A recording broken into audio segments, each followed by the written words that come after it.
Hello, everyone, and welcome back to our podcast. I am William, and I am here today with the wonderful Christine. Hi, William. I am so happy to be here. Today, we have a very important topic to discuss. It is something that almost every English learner feels at some point. That is right, Christine. We are talking about fear, specifically the fear of speaking English. Many of our listeners understand English well. They watch movies, they read books, and they listen to us. But when it is time to open their mouths and speak, they freeze. I can really relate to that, William. Even now, sometimes I feel a bit nervous. I worry that people are judging my accent or that I will make a silly grammar mistake. It makes my hands shake sometimes. And that is completely normal, Christine. In fact, feeling a bit on edge or stressed out when learning a new language is a sign that you care. But we want to help our listeners move past that fear. We want to show them how to speak with confidence and power. So, why do we feel this way? Why is it so scary to speak a language that is not our first one? I think a lot of it comes from perfectionism. We think that if we are not perfect, we are failing. We feel that if we speak slowly or make a mistake, we look clumsy or unintelligent. But that is simply not true. I see what you mean. We often feel embarrassed when we forget a simple word. Like last week, I forgot the word for stapler during a meeting. I felt so silly. My mind just went blank. It happens to everyone. Even native speakers have moments where a word slips their mind. The first thing we need to understand is that speed does not equal fluency. Many learners think they need to speak fast like a machine gun to sound fluent, but actually speaking too fast when you are not ready creates panic. That is a great point. When I try to speak fast, I start mumbling. Then people ask me to repeat myself, and I get even more nervous. It becomes a bad cycle. Exactly. Imagine a new driver learning to drive a car. If they try to drive very fast on their first day, they will likely crash. They will panic and feel dangerous. But if they learn to drive slowly and stay calm, they build control. English is exactly the same. Slow is not weak. Slow is powerful. I love that analogy. So, if we want to stop being scaredy cats and start speaking, what is the first step? The first step is to train your mouth. You see, Christine, fluency is not just in your brain. It is in your lips, your tongue, and your jaw. They are muscles. If you never practice speaking out loud, your mouth memory will be weak. Even if your brain knows the words, your mouth will feel tight and awkward when you try to say them. Mouth memory. I have never thought of it that way. It's like being an athlete or a singer. You have to train the physical parts too. Exactly. A great exercise for this is mirror speaking. Stand in front of a mirror for 10 minutes a day. Talk to yourself in English. Look at how your mouth moves. This helps you become aware of your pronunciation and builds your confidence in a safe environment where no one can judge you. I can do that. I can talk about my day, my dreams, or even my job. It sounds a bit funny, but I can see how it would help me feel more comfortable with my own voice.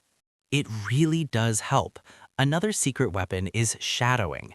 This is when you listen to a native speaker and repeat exactly what they say, like an echo. You try to match their tone, their pauses, and their rhythm. It builds a natural flow in your speaking. That sounds like a fun challenge. I could use a short video or a movie dialogue. But, William, what about the fear of making mistakes in front of real people? How do we handle that? We have to change our mindset. We need to focus on connection, not perfection. The goal of language is to communicate an idea. If you order a coffee and the waiter understands you, you have succeeded. It does not matter if your grammar was 100% correct. So if I say, I want coffee instead of, I would like to have a cup of coffee, please, I am still communicating. Exactly. People are usually very happy to help when you try to speak their language. Most people are not sitting there waiting for you to make a mistake. They just want to understand what you are saying. Mistakes are actually irrefutable proof that you are practicing and growing. That makes me feel much better. I think I worry too much about what others think. But if I focus on the person I'm talking to, the fear becomes smaller. That's the spirit. Another tip is to use the power of pausing. Many learners are afraid of silence. They think that if they pause to think, people will think they aren't fluent. But look at great speakers. They speak slowly and they pause often. A pause gives your brain time to find the right word, and it gives the listener time to process your message. So, silence can actually make me sound more confident and professional? Yes, it shows that you are in control of the conversation.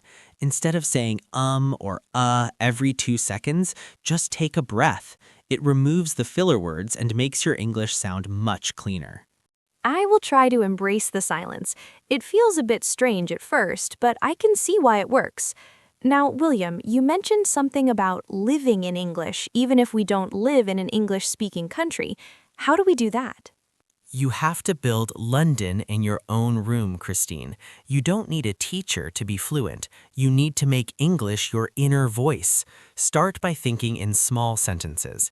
Instead of thinking, "What should I cook for dinner tonight?" in your native language, say to yourself, "I will cook rice and vegetables tonight."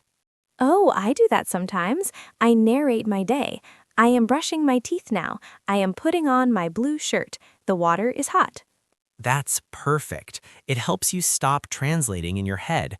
When you narrate your day, you are practicing useful, real-life English. You can also name objects around you: curtain, drawer, remote, mirror. If you don't know a word, look it up and say it 3 times while touching the object. This is practical learning. It sounds like we need a routine to stay consistent. Fear goes away when things become a habit, right? Exactly. We recommend a fluency routine. You can call it a 3x3 code. 3 speaking moments and 3 input-output tools. In the morning, do your mirror talk. In the afternoon, speak about one topic for 1 minute without stopping. At night, speak for 5 minutes about everything you did that day. And the other three?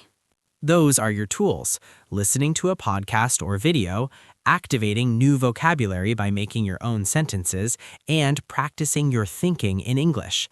If you do this every day, your voice will shift. You won't be learning English anymore, you will be living it.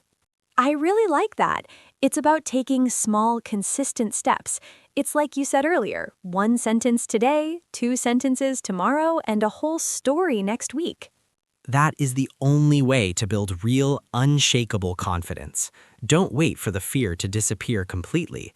Even native speakers feel nervous before a big presentation or a job interview. The difference is that they speak anyway. This is courage fluency. You walk through the fear 1 sentence at a time. Courage fluency. I'm going to remember that. It's okay to be nervous as long as I don't let it stop me from trying.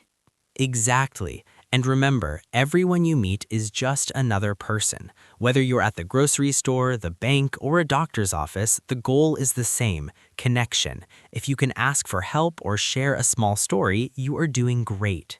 Thank you, William. This conversation has been so encouraging. I feel ready to go and practice right now. I think I'll start by narrating my walk to the car.